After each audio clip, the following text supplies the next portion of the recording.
So Sean, after you had been stuffing and stuffing and stuffing for years, and then she comes to you and says, "Well, I'm starting to have, listen to this podcast." She said to me in the bathroom. Yeah, she said, "Come to me in the bathroom. Told me about your Mormon stories," and then she said, "What if it's not true?" And then I remember I just paused, like, yeah.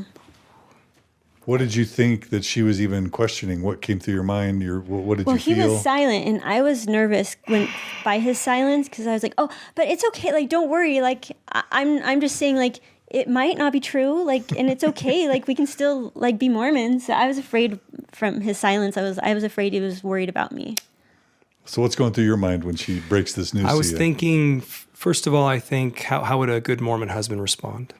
That's what I thought. How do I address this as a good Mormon husband, should? But then I had this thought come in secondary, sneak in, and thought, maybe this is a good thing, because I'm sick of it. I'm fried. I've been mentally checked out for 10 years. It's totally fried. And so what did you start listening to, or what? First one I listened to was Tom Phillips. Okay. Yeah. And I got to tell you what it did to me. He talks about the scientific angle and the historical angle, and he talks about all that. And that all kind of, I had those suspicions already, John. I had all those, they're non-doctrinal suspicions, but, the historical suspicions, I had all those, and they were kind of buried down deep. But he said something at the end of that interview that really rocked me. And what he said was, he was a stake president and all of that, He received the second anointing. Yeah. Everybody should go listen to that, because a lot of people don't know what the second anointing is. Calling an election made sure. And just for those who don't know, it's a secret ordinance in temples that's pervasive. It's only for like kind of the wealthy, connected friends of apostles and people who really show a lot of commitment to the church. It's given through a referral system where people who get the second anointing refer others to get the second anointing. And you're basically told that you made the celestial kingdom, you've arrived in this life, and you don't have to worry about not making the celestial kingdom because you're there. And you're taken to a temple and an apostle washes your feet. Right.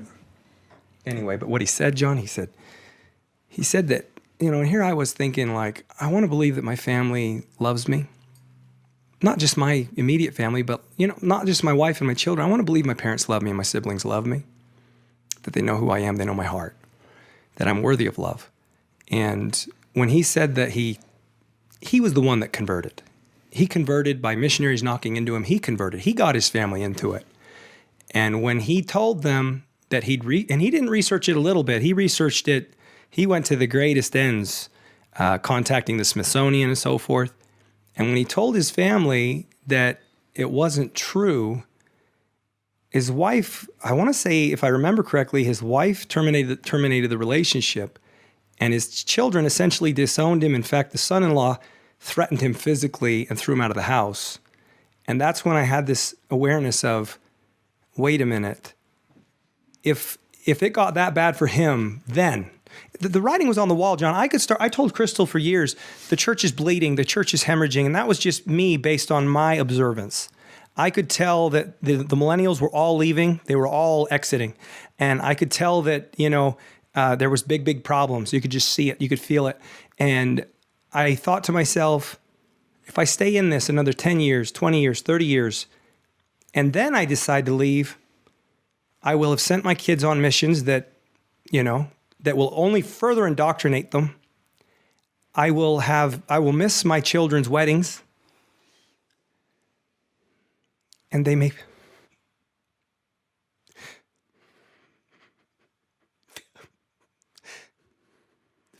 Family's everything to me. Family is everything to me.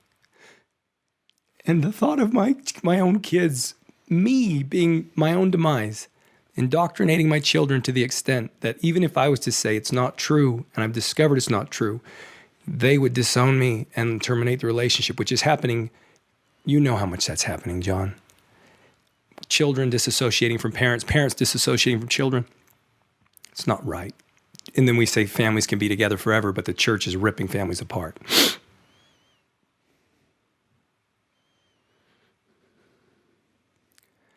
Oh,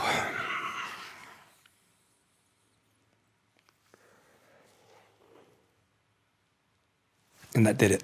Just that. I spent 8 solid months just studying.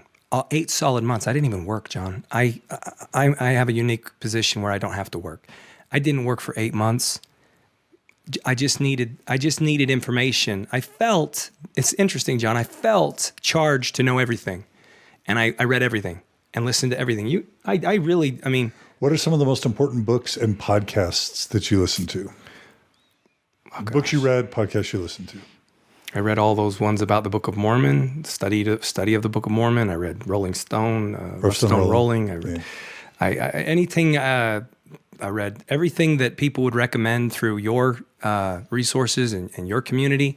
I would read all that. I would buy all those books on Audible, huge library, and I would just read it all. But John, I got to tell you, looking back, I understand what I was doing. I was trying to arm myself because I thought there will come an opportunity where I can get my family out. And meaning your parents and siblings? Yeah. I love them like crazy. And truth be told, if it wasn't for my dad and my brother, I never would have gotten involved in the Mormon church. They influenced me greatly.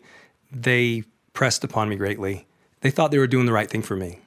But I thought I need to be armed so that if they will listen to me, I will have that capacity and that knowledge. So I know everything, all the way to Danonites, all the way to Mormon castrations. I mean, I've read it all.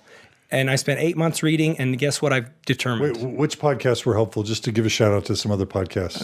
Hans Matson. No. Other podcasts. Oh, Bill Reels. Sorry, yeah.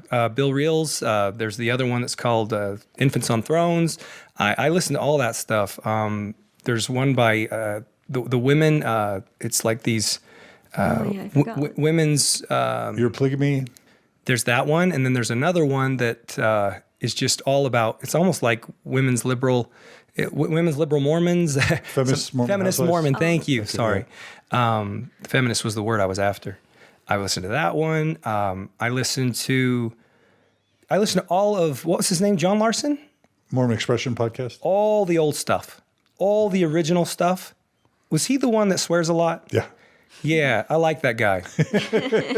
I like that guy a lot. And he tells it like it is. And I consumed all day, every day, earbuds in my ears. All I did was listen to material. Now, I took a different approach. I wish I had taken Crystal's approach, John. I did all of that, and now I can see that it wasn't really necessary. She took the approach of, let me find my way. I took the approach of, let me make sure that I know I did the right thing here. And then I would ask my dad to hear me out, and he couldn't hear me. Nobody could hear me, John. They don't want to hear me. And then I came to the realization that it doesn't happen on our timetable, and it doesn't happen. There's nothing we can do or say to these Mormon people, active Mormons like I was. It has to happen in their time. Yeah. And I came to the conclusion that I don't have to be that. This was in December.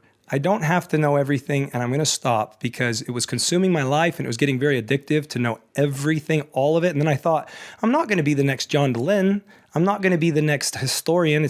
I never even liked history, but I did enjoy. It was consuming. I enjoyed what I was learning. Believe me, it was very fascinating. Everything I learned, but I came to the conclusion I better get on her train. I had better start learning about where we go from here because it wasn't making me happy, John. Digging up all that stuff nonstop. When what I was searching for on Mormon Stories podcast was different than him. I was looking for the happy story, because I was really scared. And do you want me to share, at that point where we discovered that it wasn't true, but then I was like, you said what if it's not true? We skipped something too. Oh, what was it? McKenna Danson. Oh, yeah. That was major for her. That was big for me. We'll talk about that. That was before I remember Mormon Stories. Sean was just, he always reads the news and I don't. And so he just started playing this audio on his phone and we were in bed and I was like, oh, what's that? And you're like, this is about a mission president who raped this woman. And so I started... In the MTC. Yeah. And I was like, what? I started listening to it. And I listened to just a few minutes of it, and I just broke down in tears because I didn't know that was possible. I had no idea because I had my views on mission presidents or anybody with a high calling was that they are absolutely called of God, and there's no mistake about that, and to know that he had been called as a mission president and was capable and actually did those things, that really put a huge crack in my shelf. And I remember just like a couple weeks after that, we did our first podcast episode about the church, and we titled it "One Size Doesn't Fit All," because we started that was the beginning of all of our conversation around the church and just kind of allowing ourselves to have those questions, and we communicated the questions with one another. And this was way before that we came upon your podcast, but it just allowed us to start that conversation and really think, wait, and for me to allow him to express his concerns without getting defensive about the church. And so we talked about some things that we didn't like about the church in that episode, but we were active, and we assured everybody in the episode. She deleted about half of what I said. He got real angry about some things. So I'm like, let's remove that. Sorry. But you know, let's just not forget, you guys had both experienced sexual abuse in your childhoods. Yeah. So to be kind of almost validated that this was a problem that was system-wide in the church and that the church was complicit in the cover-ups. How was that for you? Yeah, that's just shocking for you. Yeah, it was shocking. Like, I just had no idea that could ever happen with a mission president or anyone with even a bishop. I never was aware that anything like that could happen with a bishop or anyone with these high callings. And so, yeah, we did that first episode, and I think it was just a couple months after that where we did another episode, which turned our podcast into more of our faith journey, because it was more about, like personal development, but then I just couldn't help but, anyway, that's jumping ahead a little bit, but when I listened to your episode, when it said, you answered the question, well, what do you believe about God now? And I said, you said, God is unknowable. And I can literally, damn you, John Dehlin. I can literally feel that same feeling that came over me the second you said that, because I was not prepared for that. I thought for sure, based on all of your knowledge, you would absolutely say, there is a God, and I know that there is a God. I just needed you to say that.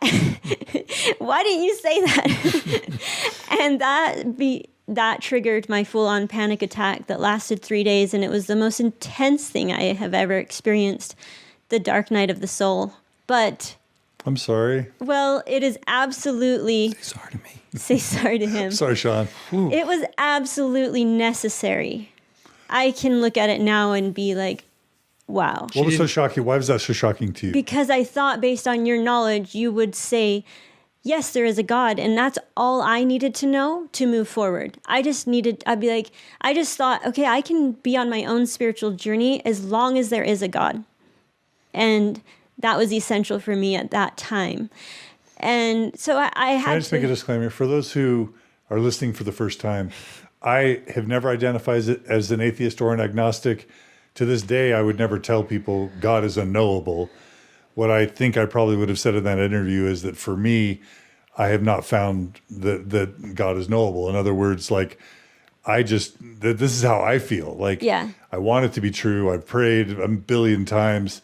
I've tried to get a connection, and that for me, I've just never been able to know for sure. Yeah. And so many people, through their emotions, have made so many different conclusions. It wasn't what you said. That at the end of the day, I think I'm just trying to make the point that I think we're all guessing. Yeah, and none of us really know for sure. It wasn't what he said. It's what he didn't say. It's not like you said, no, there's no God. Because that's the way I took it. I took it like you said, no, there's no God. And why was that? Why did that cause a panic attack for you? Because then I felt like everything was random, and we're all just floating. We'll end up floating around in space and in darkness, and no meaning. Yeah, no meaning or purpose. And I just wondered, how do you possibly live without no eternal knowing family. that there's the eternal progression, and that there's a God, and that we have like guardian angels and all these things that had always brought me so much peace and comfort. I couldn't imagine living a life without that. But I've come to a new understanding, and my dark night of the soul was an important stepping stone to be where I'm at now, which is amazing. But yeah, you can't just remove the process. You can't remove any parts of the process that comes from losing your religion and your beliefs and starting from ground zero. But it is amazing. That I wanted to also mention that Brooke and Josh Miller's podcast episode was really comforting to me and I found myself skipping through a lot of different episodes to get to the very end. But Brooke and Josh, as I listened to the whole thing, because I felt like we could really relate. We were about the same age, and same with Leah and Cody. Yeah, Same Leah and thing. Cody's for sure was. We were just searching for people like us. Yeah, and I just needed to hear people say comforting things about what their life is like after Mormonism. How have they found peace? So that was what I was searching for. After I already discovered that it wasn't true, I just needed to hear people's stories like, is life good? Is life still good? Are we going to be happy? Like, I just needed to hear lots and lots of stories of people saying, don't worry, it's amazing. You just got to you got to go through the process. And part of it may be a dark night of the soul. Sean never experienced that, but, and I'm happy for that experience because it makes, I think, the contrast of things makes you really appreciate life, the good part, so much better. And yeah, I've definitely come a long way in my spiritual development. And I wouldn't say either that I know that there is a God, but I hope there is. And I want to believe there is. So I'm just going to go with that. Right. It doesn't matter whether you end up believing or not. Yeah. It's the fact that you have to make your beliefs your own. Yeah. And go through the process of figuring out what life and is it about came for from you. within. First time in my life that it came from within, not based on cultural conditioning or what anybody else told me to believe. So that feels amazing. Love it. Okay, so you go through the dark night of the soul, but you're also, by this point, public figures, right? Yeah, we came out. And you're following, yeah.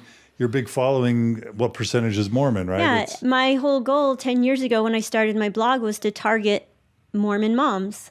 Because that's me. I was a Mormon mom. So I always would target that. I would use the hashtags, and on Instagram and any way that I could. And I was very open about the fact that I was Mormon. I would share my testimony on my blog and talk about my mission and all these things. And so, and I was always connecting with other Mormon moms. And then I started my podcast about a year ago, and it was all just more geared around personal development and not so much about motherhood, just personal development. Do you remember how I asked you not to tell everybody? So then I was like, can we please just give it a year before we tell people? And she's like, okay. So after we had discovered this, it was right at the time where my season of the podcast was coming to an end, and it was the summer. And so I'm like, hey, I shared the dark night of the soul on the podcast without mentioning that it had anything to do with the church. And then that was the end of the season. And then over the summer, I was just like, I want to share this experience on the podcast, but I am so scared. And I kept telling Sean, can I share it? And he's like, no, let's just wait for a year because, we need to have a little more background and we don't want to jump the gun. And I'm like, okay. So all summer long, we just kind of had this agreement that we wouldn't be public about it. And which I started to feel increasingly inauthentic as I would post on Instagram. I posted a picture of me wearing shorts that were not as long as garments. And I had my first comment of somebody saying, wait, aren't you Mormon? And I was like, because of my shorts, she's asking me, she's noticing that I'm not wearing my garments, and she's going to voice that to me. And I hated feeling like I couldn't be authentic, The people were going to judge me and look at me like, oh my gosh, look at her. She's not wearing her garments, So I just kind of felt like if I'm going to maintain this this platform and continue doing what my intentions have always been around it, which was to be completely authentic. I just felt like there's no other way for me to continue doing this without sharing this experience. So, right when I was about ready to start the next season of the podcast, I just decided to do it, and She did it without him. me knowing. He was out of town, and I just went for it. And what? You claimed your own power? He's like, wait, so I guess you did it. And I'm like, yep. So then it just kind of unleashed everything. There was fallout instantly. Yeah, that was hard. Massive. Like it was really hard for me. I thought my first episode, because I was very like political and just was really, I said it very lightly in the first episode, and people were very kind and nice, but then there were a few that were like, you shouldn't be sharing this publicly. You could be leading people out of the church. You're causing, and she said something about the recent talk where, who was it that said doubt your doubts? Uchtdorf. Yeah, she said she was talking about Uchtdorf's talk of you're going to cause them to doubt. I don't remember. You're going to cause them to doubt. Yeah. Yeah. So that made me feel really bad. And I suddenly felt scared and afraid to influence people in that way, because I didn't know, I almost at a point was like, I don't want anyone to experience the dark night of the soul. That was too intense. I don't want to do that to people.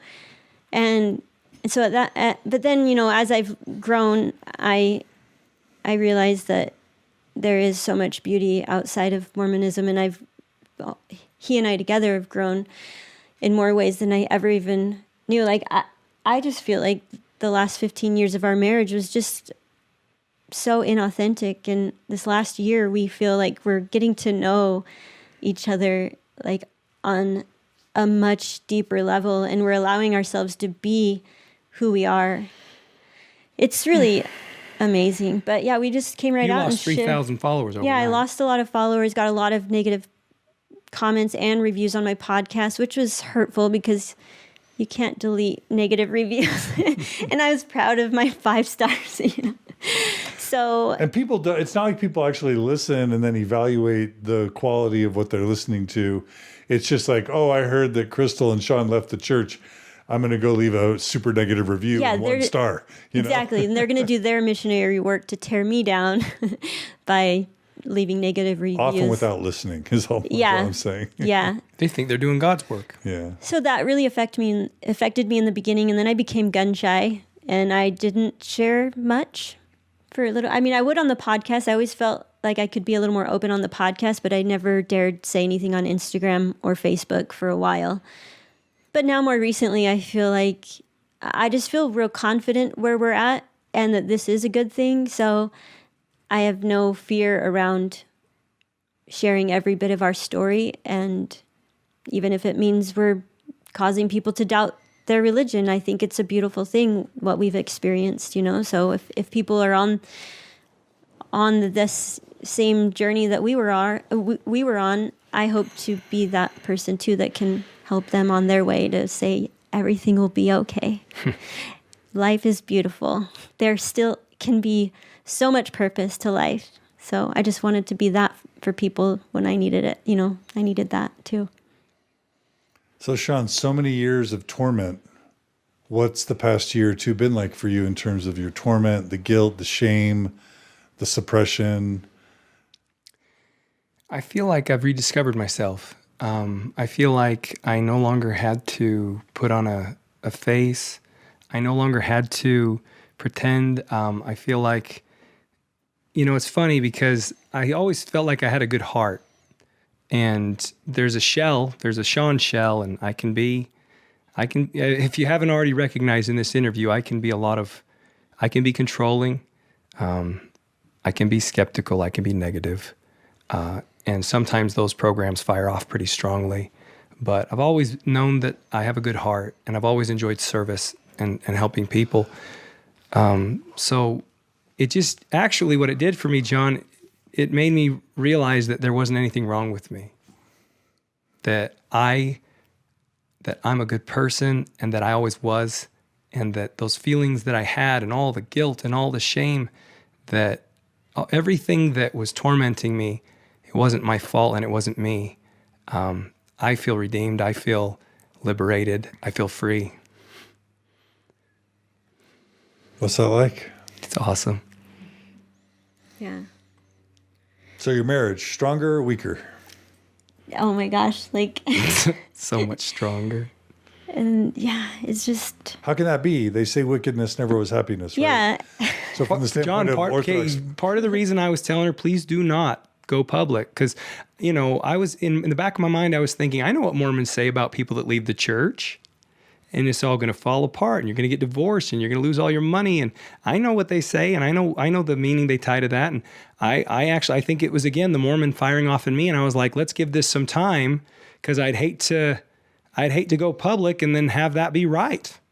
Have our lives fall apart. It'll just give them further evidence, but it's been the complete opposite. It's been so great. Yeah. what's great? What's great about Well, leaving to God's finally,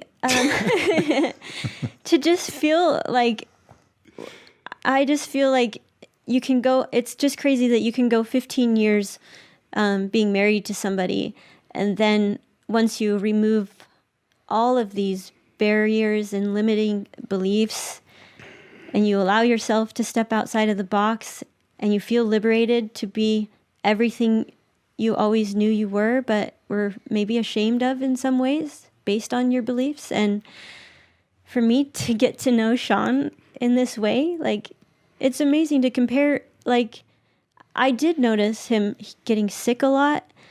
There was a lot of times where he'd just sit there and be quiet and spacey, and I always wondered, like, what's going on with him, like, you know. And I've never seen him be so, like, happy and free and confident and even emotional. I've never seen him get emotional, which is like a sign that he's finally just allowing himself to be who he is unapologetically, without shame or guilt, and just, yeah, it feels just like a huge weight has lifted.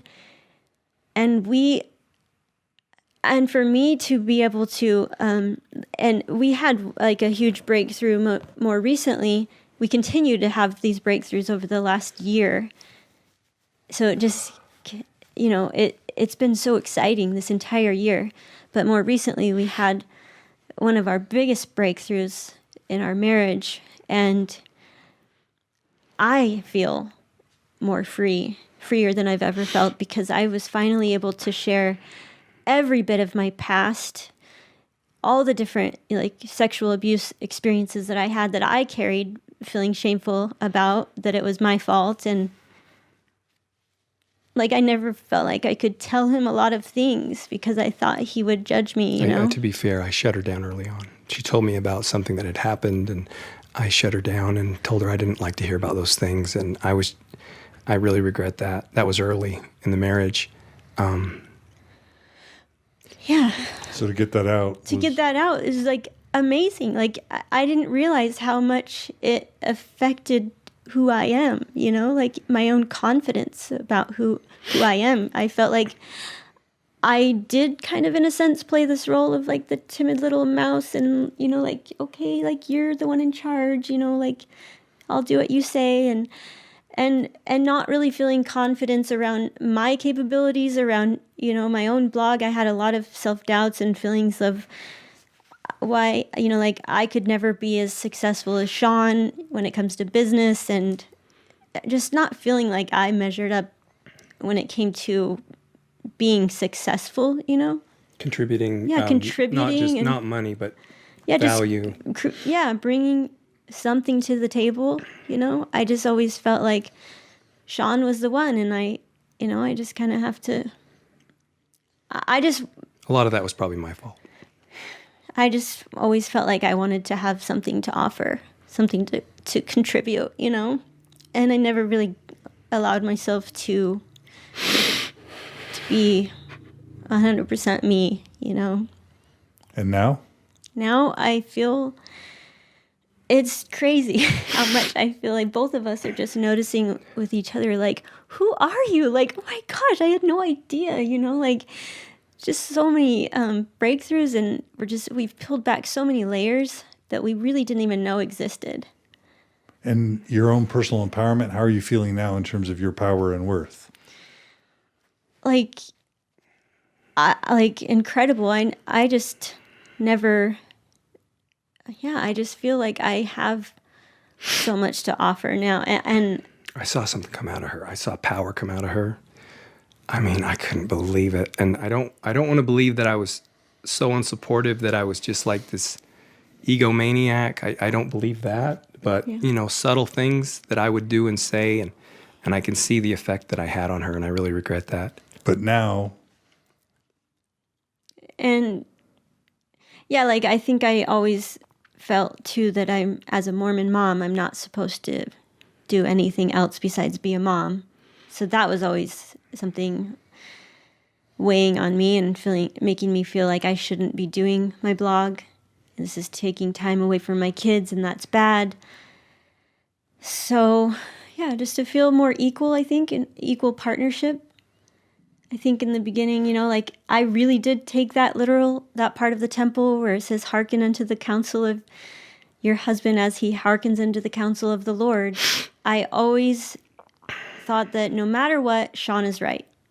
And I have to just do what he says, no matter what. When it comes to parenting or money or anything, I always just felt like he's the one in charge. So now it feels really 100% equal in our role as parents. And, I don't think that as far as, how much money we make, like he is the one that built the majority of our business in Isogenics. I don't really see that as, oh, he's better than me now. I feel like what I've done has contributed in a different way, and we're just like equal partners in that way, So it just feels equal. Love it. Sean, I've never felt so loved, John. Oh my gosh, John.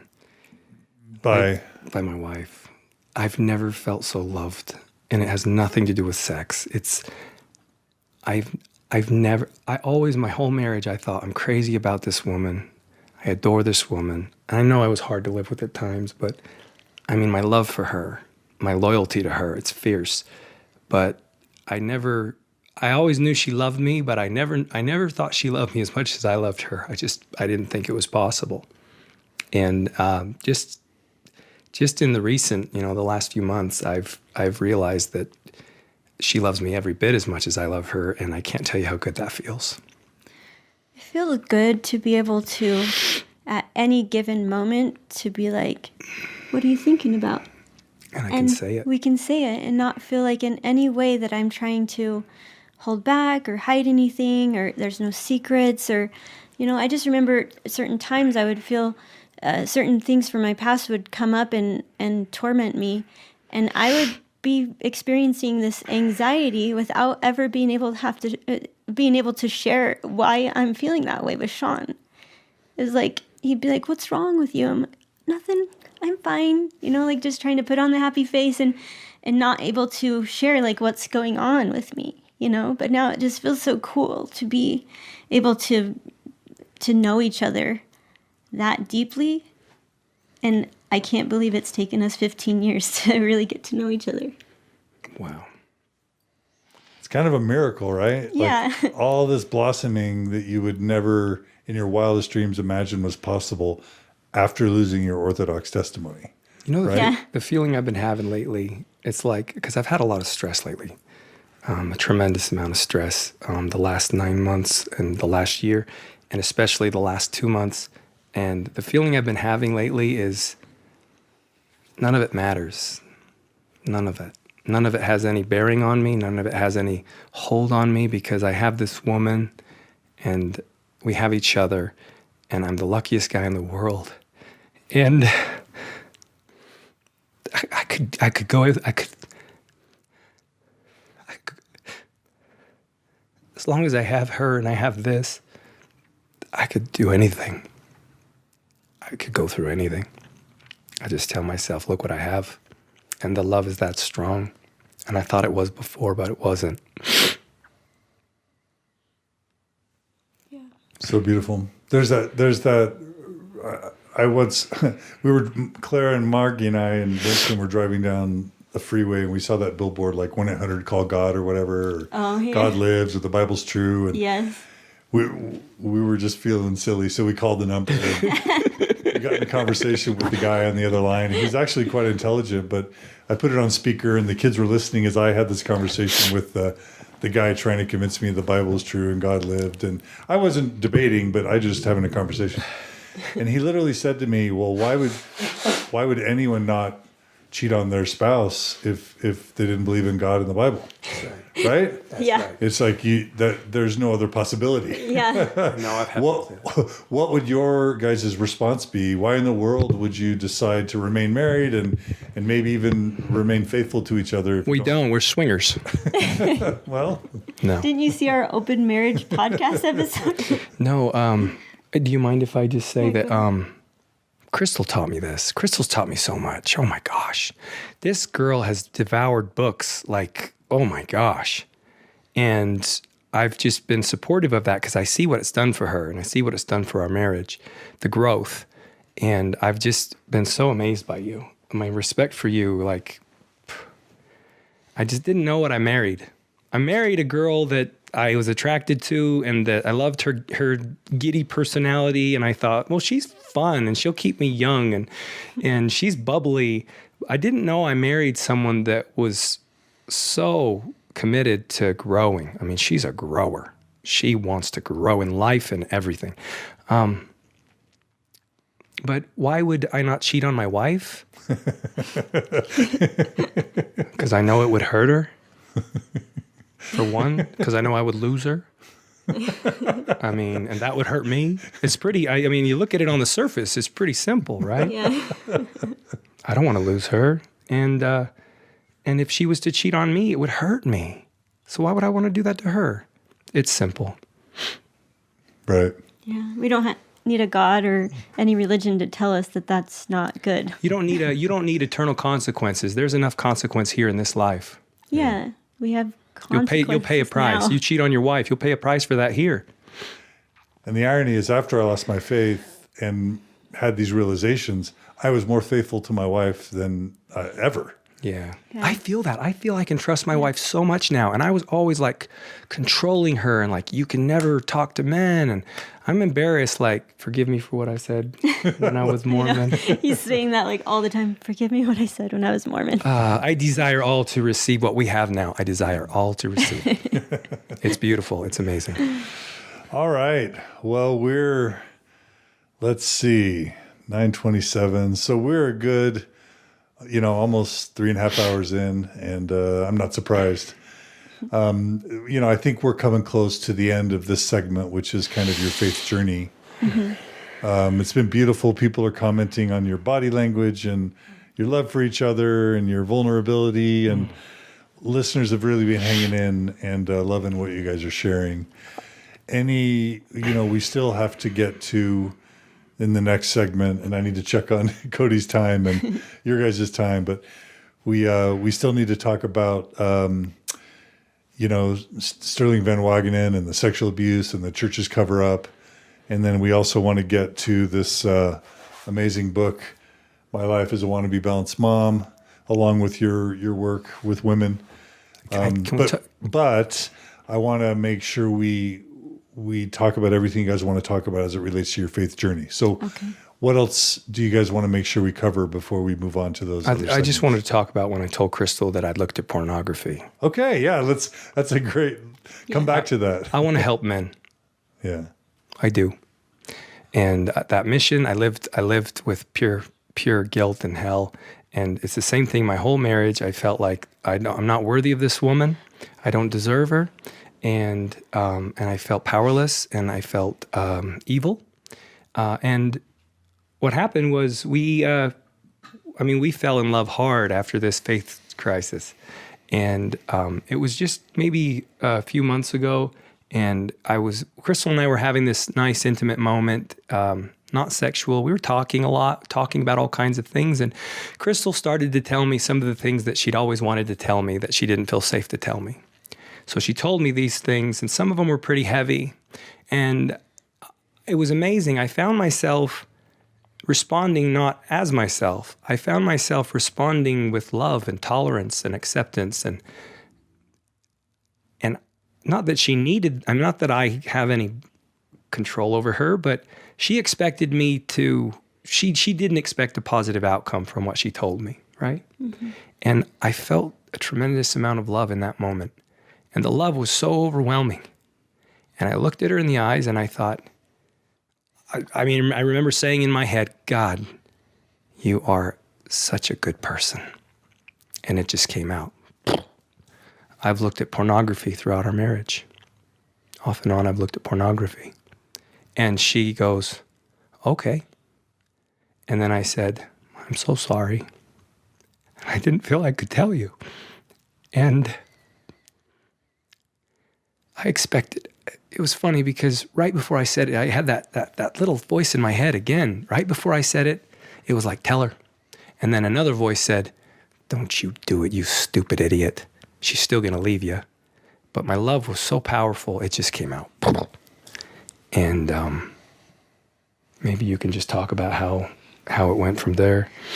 Well, initially, it wasn't as big of a shock as I thought it would be all throughout our marriage, it being such a big deal to me. But being on this faith journey, I've really been able to separate myself from understanding the ego and the physical form and our spirit. And I think being able to educate myself on that alone allowed me a more open response to that. And it didn't, if he had told me that even like 3 years ago, I would have been a complete wreck. And yeah, I don't know what that would have meant for our marriage. I don't think I would have left him, but I would have emotionally divorced him. I wouldn't have left for our kids' sake, but I wouldn't be able to be with him intimately again. And I would have thought that was the same as cheating, And so all this, all that I have learned over the past year really allowed me to be a little more open-minded about that. And so it didn't affect me as much as I thought it would, but I just knew that, okay, now the next step is just a little education around this. And so then I searched and I found the podcast episode on Mormon faith transitions. Mormon Transitions podcast with Natasha Alford Parker. Yeah, Margie was probably on it. Yes. And it was about healthy sexuality. Yeah. I found that the next day and listened to both of those episodes, and I was like, oh my gosh, everything's okay. Yeah. I just needed to... Now, does that mean in your mind you're like, porn is good? Well, it's not bad, to me, for Sean or me together. But I know that there are different cases, so it just all depends. But we have a lot of, we probably don't have time to go into it. We've read about it a lot now, and we've kind of formed opinions about it, but these opinions are still evolving. And we're learning there's certain things that do not work and are unhealthy, and there's certain things that might be helpful. I hope before anybody passes any judgment on us, just appreciate that we're being honest only because we want to help other people in their marriages. And I just think that, and we keep coming back to this every time we talk about anything around this topic, is all that really matters is that we maintain an open conversation about this, and that we don't ever again feel like we need to hide anything. Because we don't need to. We can talk about it. We can decide, does this work? Does this not work? Do you feel okay with this? Do you not? Have you ever felt a zing in your relationship? Like a zing. Boy, it's like an orgasm, John, and it lasts like all day. And I got to tell you, I never had that. For almost 15 years, I never had that. But the last few months, it's been like that almost on a daily basis. I zing, and it has nothing to do with sex. It's emotional intimacy. Yeah. Wow. Right? It's really amazing. Mind-blowing. And I adore this woman. This woman is my everything. And I thank you. Yeah. I need to do this. Thank you, John. And thank you, Margie. Thank you, because if she hadn't discovered your podcast, truly, your podcast, my wife saved me. I never could have left the church, not ever.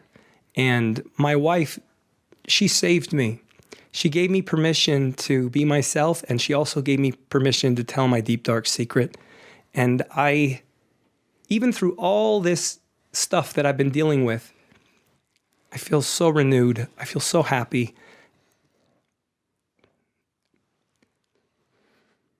And ironically, you already said this, but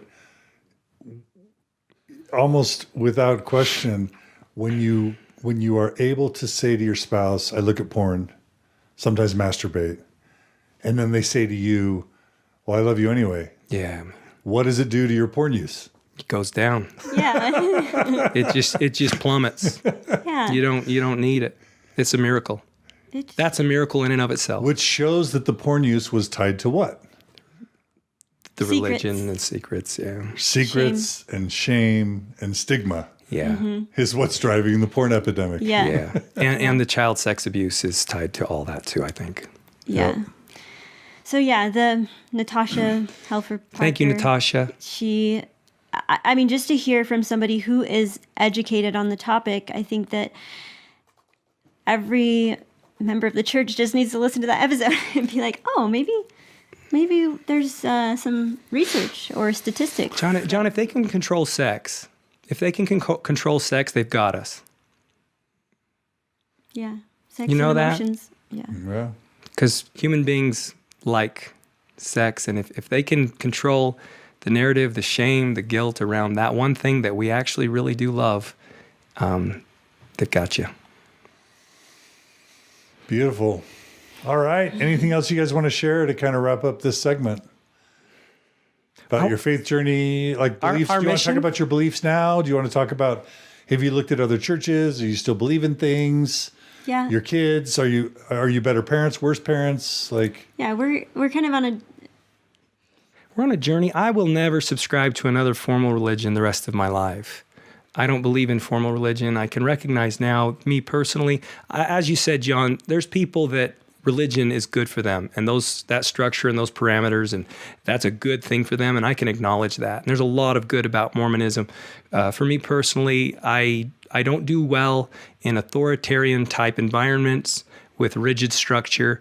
I do not thrive in that environment. I regress. But Crystal, you can maybe share how you feel about different things in terms of beliefs, whatever you feel. I just did my one thing. Crystal, when she told me that she was doubting that there was a God for a minute there, and she had that major, that crisis, I just remember not feeling that at all. Everything made sense to me. All of a sudden, it was like everything that never made sense to me in the church, all of a sudden I understood life, and all of a sudden I understood why we're here. And I don't need to go into all of that because it's actually really simple for me. I actually believe that we're put on this earth to realize at some point that we're not here to discover why we're here. we're also desperately trying. We're here to live. We're here to live and experience and see what works and what doesn't work for us. And we're here. I tell Crystal all the time, a dog doesn't need a mission and a purpose to live a happy life. He just lives and he's happy. And that sounds pretty simplistic. That's not earth-shattering, but I almost feel like I'm here and I want to believe there's a God too, but I don't need to know there's a God or to know that Jesus did what they say he did in order to live a good life and to serve people and to do what brings me joy and to raise good kids and to have good morals and to have good values. I don't need any of that. That's just my set of beliefs. And that's brought me a tremendous amount of fulfillment. I'm not saying it's for everybody, but it sure is for me. Yeah. For me, I definitely just have decided that I don't have to know. And I'm never going to claim to know anything. But if I find something that I like, I am okay with allowing myself to hope that that's true or even to believe in it. But yeah, I too have no desire to belong to any organized religion or get sucked into anything like that. I want to keep it my own spiritual journey, and I want to pick and choose from all the different books and philosophers and the science, and I just want to decide on my own and decide what feels right with my soul. And for me, I like to believe that there is a God, but I no longer envision God as a man. I don't really envision God anymore. I just feel, it's more about feelings now. God's a woman, of course. I love when I interviewed Margie, my wife, There's this point in the episode where she's like, beliefs are overrated. Yeah.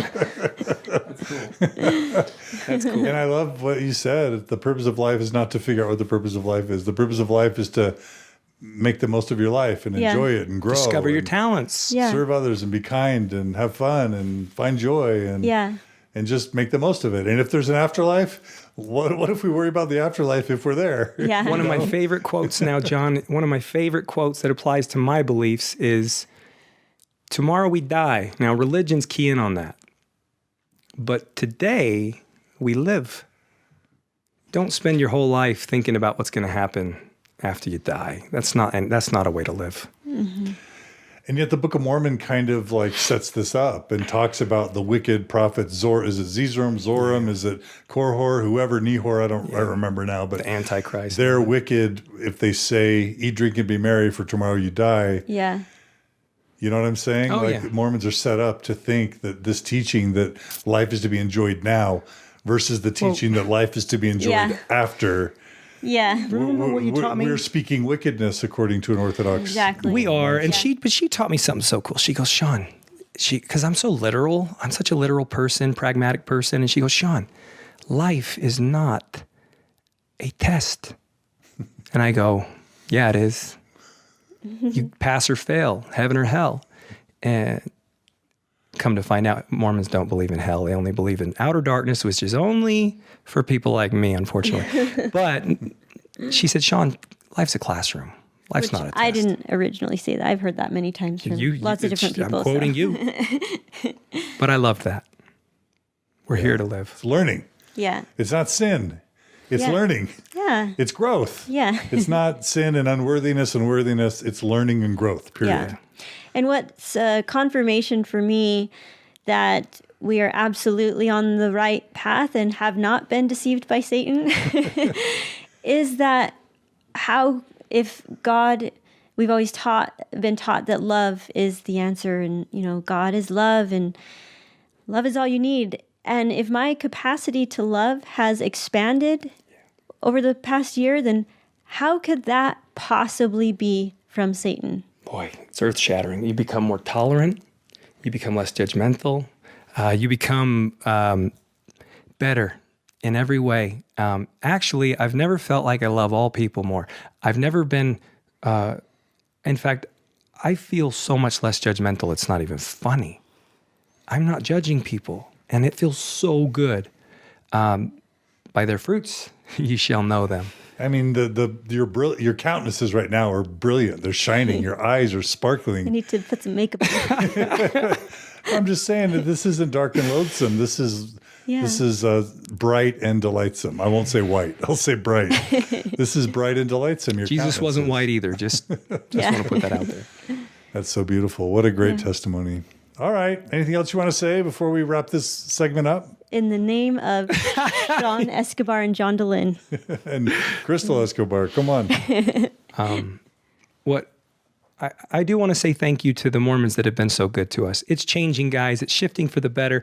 Our whole mission around being so public around this was just to make it safe for people to leave, to make it socially acceptable. We want change in the church. I actually want them to remove the damning doctrine that says that me, a good person, a good, valuable, my wife and I, we're contributing members of society. We have good morals, good values. Don't damn us. Just please don't damn us just because we left your club. That's not cool. Every active Mormon should resent that doctrine. That doctrine's got to go. It's got to leave. Until that changes, I will continue to be an activist for change. That has to go. That's the number one thing that has to go because it's destroying families. It's destroying my own family. Every single member of my family is active and goes to the temple, and they all have been taught, indoctrinated that I am a son of perdition and I go to hell. The Mormon equivalent of hell, that's only resigned for me. Hitler doesn't go there. Neither do child molesters. Only me, a good person, because I left the club. We got to make some change around that. But otherwise, the members, there's doctrine that has to change. But the members, they're getting better. We're getting invited to Mormon parties. They're waking up. Oh, man, they've been great. They've been great. It was way better than I ever could have imagined. I thought we were going to have to move or something. It's been great. I love you all. I love my family. It's getting better, and it's just going to keep getting better. Crystal, you get the final word on this episode. Yeah, I think our mission is to help people be okay with their questions and their doubts and know that if you are going through a dark time, if you're right in the thick of it, of the faith transition or fresh out, I know how dark it can feel.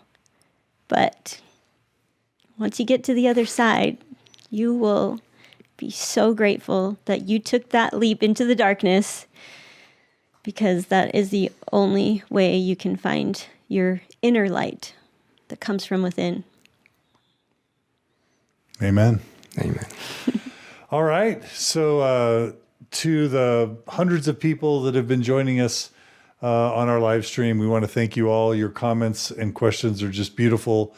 You guys need to go back and read all the comments people have made. It's been in the hundreds, if not the thousands. People are just rejoicing in the brightness and the wisdom and the authenticity that you all have been showing, and the vulnerability that you've all been showing today. So thanks to our viewers and listeners who have been joining us so far. Thanks so much to Cody Layton for coming in on a Saturday to help with the audio visual production. Thanks to our donors, the Open Stories Foundation, that make all this possible. If you love this programming and don't yet support it, please consider going to mormonstories.org, click on the donate button, and signing up as a monthly contributor. $10, $50, $100 a month, whatever you can afford. It makes all this possible. Don't forget that we have the Thrive Conference coming up, Thrive Beyond Mormonism. That's not an Open Stories Foundation project, but it's very much in the spirit of the mission of the Open Stories Foundation. Crystal and Sean will be there. Leah and Brindley Young will be there. Margie will be there. John Larson will be speaking. I can't even list David Bacavoy, just so many amazing speakers. Natasha, Julie D'Azevedo, Hanks, Zelf on the Shelf. So many great speakers are going to be there. If you want to learn how to have good mental health, how to have good relationships, how to develop our morality, to raise healthy kids, healthy spirituality. So many amazing sessions. ThriveBeyondMormonism.org. $75 a person for 2.5 days. That includes 2 lunches. It's an amazing opportunity. We're like a few dozen tickets from selling out completely. We sold out the first venue. We had to upscale the venue, and now we're just days away from selling that out. Check out the Thrive Beyond Mormonism conference, because it's just all about healing and growth after orthodoxy, and you got to come. Anyway, thanks everyone for joining us, and don't go away.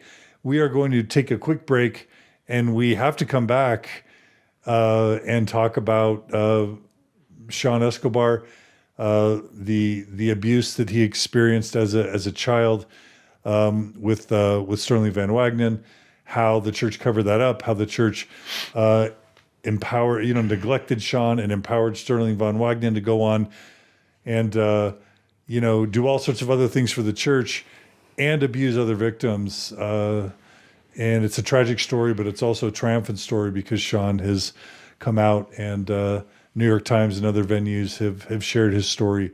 And now Sterling is going to receive justice, but more importantly, a big, massive spotlight is being shined on the church again, and how it protects perpetrators and neglects and punishes victims at the expense of justice, for its own image, for the money, for the reputation. And we're going to just tell that whole story, because it's a really important story. So just come right back, look on Mormon Stories podcast Facebook page. You'll see the new video link pop up, and we're going to talk about some really heavy but important stuff. So don't go away. And then, of course, after that, we will talk about My Life as a Wannabe Balanced Mom by Crystal Escobar. So we'll see you guys on the flip side. Thanks for joining us, and we'll see you soon.